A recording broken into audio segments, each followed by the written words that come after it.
از اینکه این فرش رو بخری 100 تومن 95 تومن دست دلال تو تهران، بیا دست اولین تولید کننده ملابس بخر 35 تومن 30 تومن 40 تومن، این هم هست 35 تومن 40 تومن. بیچاره تولید کننده زحمت میکشه، سودش هم وسط معلوم نیست که کی میبره.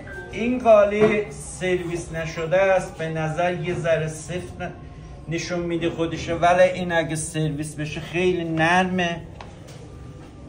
شما اگر اینو میخواد میتونید حضوری هم تشریف بیاید مراقبه ببینید و پیامم بدید. ما اینو بعد از سرویس هر کجای دنیا باشیم ما به دستتون میرسونیم خیلی راحت.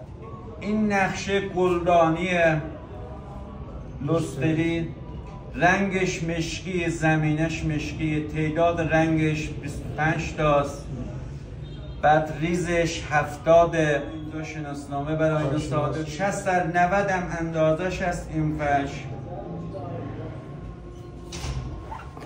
اینم وته ترنج است، رنگش 25 تاست، بعد اندازه 60 در 90، ریزش 70 رجب.